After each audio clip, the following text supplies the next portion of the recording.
everyone, it's Suzi here, and today we're playing Watcher of Realms. For today's video, we're going to take a look at Beatrix. Let's give a proper first look.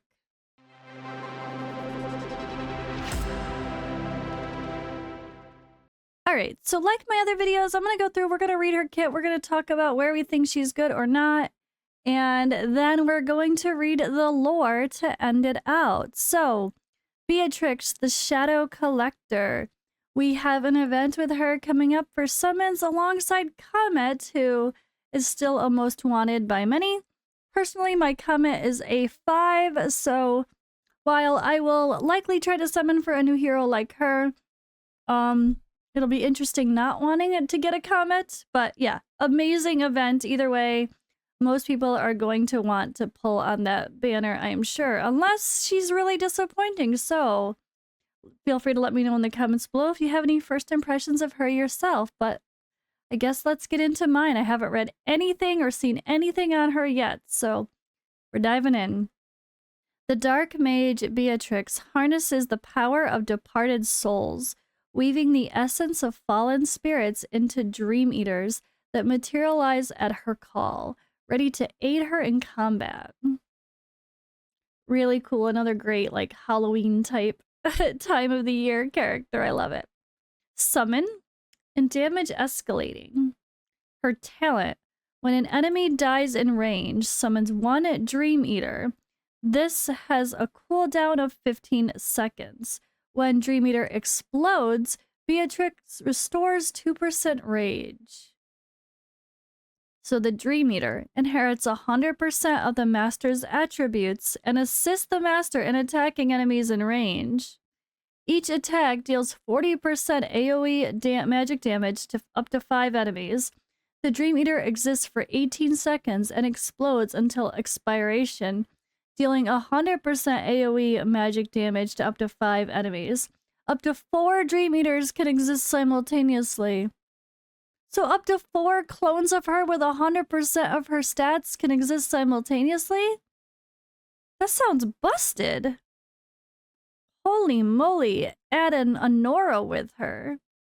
I mean, obviously the Dream Eaters don't have fancy skills like she does, but that sounds pretty solid. Oh yeah, look at her basic attack deals 100% AoE damage to up to 5 enemies. And she does have an interesting range on her basic. Her ultimate has the same range, which is another quirky one. So it is a weird range. It's different, but the Dream Eater thing sounds crazy. Alright, summons 2 Dream Eaters. During the ultimate, increases the damage of both Beatrix and her summons by 20% and reduces the cooldown of talent by 5 seconds. Okay, so it's these little orbs that get kind of summoned. Let's see. Oh, they're cool. Weird. They look like UFOs, but okay. Her passive. The basic attack of the hero in Dream Eater has a 20% chance of inflicting slow on enemies, which is a 25% decrease in movement speed, and lasts for 1.5 seconds. Okay, so it's like, oh yeah, they're just Dream Eaters, they just attack. No, they also can slow. That sounds really cool. During the ultimate, increases the damage of both Beatrix and her. Okay, so... Alright, so if it's all about these Dream Eaters, definitely Ageless Wrath sounds right.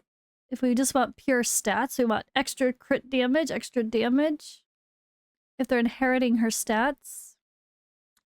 Alright, let's see this passive. When an allied summon spawns on the battlefield, increases the hero's attack by 1%, stacking up to 5 times. Okay, so where does this kit scream? I mean, obviously just anywhere where there's AoE damage needed. It's also just gonna be bonus That's crazy. I don't know, this seems a little bonkers. I like it. Where are we gonna use her most, though? I guess magic damage and all these extra enemies that are summons are gonna be super useful. any sort of clearing, like campaign, void rift. I can certainly imagine this being very strong. I don't know that it would be needed for any bosses per se. Like, can you use this in anything AoE that's related to like Immortal Codex? Nothing really. I don't know that anything screams out to me there. Definitely not like the Pelagios boss with AoE. Her range is too limited.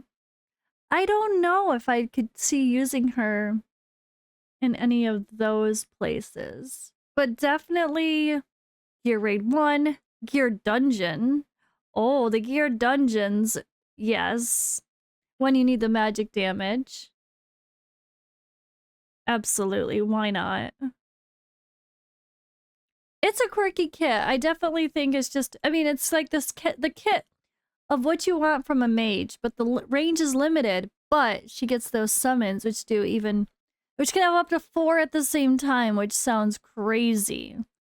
So how can we make more happen? Every 15, wait, how can, okay, so it is based on rage, or boosting her rage. I was gonna say, how can we make 4 actually happen? Because only 1 can happen every 15 seconds. But then she summons 2 other ultimates, so we gotta make her ultimate go as much as possible. So using like a Laurel or rage booster like Laia and Hollow with her definitely sounds like a really great combination. Alright, so her block is 1, of course. Cost is 22. And here's her main stats: 4,000 attack. Really low defense, typical. 10,600 HP. Attack speed, 100. Attack interval, 3.5 seconds. That's pretty typical, I guess. Nothing crazy there. Rage regen auto 14. Okay, pretty typical. Alright, let's read here. I guess I'll just lower myself this time. So each stack of Spirit Drain increases attack by 1%. Dream Eater's death can also grant 1 stack of Spirit Drain. That is this, Awaken 1. Okay. Each stack can increase. She's gonna be interesting. I like this kit. It seems really fun. Attack plus 300 for Awaken 2. Awaken 3, when the Dream Eater dies, Beatrix restores 10% of her HP. Ooh, that's really helpful. Cost minus 3 for the Awaken 4. That's definitely good. She's kind of expensive at 22. And then her Awaken 5 increases the number of Dream Eaters summoned by the ultimate by 1. When the talent is triggered, there's a 25% chance to summon 2 Dream Eaters. Okay, so you're definitely going to keep up all 4 maximum easily if you have her Awaken 5, but that's going to be a while for most people, but really interesting, really cool kit on her. What do you guys think? I think she sounds awesome. And this time, I guess at the end, let's do a little look through of her visuals. I didn't do that this time. Normally I do that before. Oops, why won't it let me zoom? Let's do the zoom. Okay, we're zooming in. Really cool, gorgeous visual. Look at the eyes, they're stunning. She's got some creepy red makeup. I like the outfit. It's sexy and interesting. Got a little booty cheek show, and I like that. The book is pretty cool, and her little Dream Eater coming in and out of it. How we got some shiny legs. I guess they're thigh highs with some fancy boots and some heels. I like the purple glow. Really good aesthetic, right? I think they did a good job here. What do you guys think? I think they did a great aesthetic with this whole feel. Amazing with the aura. I love it. I love the hat too. The hat, like whatever that is. Crown. Yeah. Really good aesthetic. Nice hair work. Okay. I'm digging it. All right, now let's go through the lore. So we will give a read through and find out what she's all about. Soon her pages shall be filled. Soon we shall have all we need. Aeon. She offers rest when you're weary, a soothing touch when you ache, and a warm concoction to help you slumber. Of course, once you fall asleep, she'll steal away your very soul. This is the tale of Beatrix, the Shadow Collector. Renowned as a traveling peller, Beatrix feigns a healer and spiritual guide who moves quietly from village to village. Her warm smile and gentle hands bring relief to those sick and solace to the troubled, and villagers welcome her with open arms, trusting her wisdom and benevolence. With her deep and twilight eyes, it seems she always manages to draw the trust from even the most weary souls. Yet, beneath her kind exterior lies a foul agent of the cursed cult, a monster disguised as a savior. You see, when night falls in Taya, she begins her sinister work with the Tomb of Shadows, an ancient book bound in decrepit leather and inscribed with arcane symbols gifted to her by Aeon, the mistress of oblivion. With it, she invades the dreams of her unsuspecting hosts, trapping their souls within and condemning them to an eternal torment of a shadowy realm until she calls upon them to serve her will. Each night, she selects her victims, delving into the subconscious with predatory grace. In their dreams, she appears as a shadowy apparition, ensnaring their very essence. When the villagers awake, they become husks of their former selves, empty, hollow, unable to think or function, nothing more ghostly figures, forever marked by their encounter with the Shadow Collector.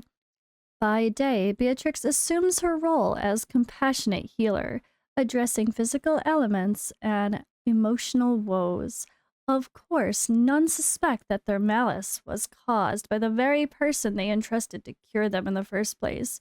She moves through Taya like a specter, leaving a trail of broken minds and hollowed bodies. Once she has drained a village of its vitality, Beatrix quietly slips away in the night, her book heavier with the souls she claimed. Over the years, she left many communities in disarray, their brightest spirits reduced to mere shells. Moving to the next unsuspecting hamlet, she continues her dark pilgrimage, collecting more fodder for the cursed cult. And so, in Taya, old ages appear to ring true. Beware the wolf in sheep's clothing, and do try and stay awake.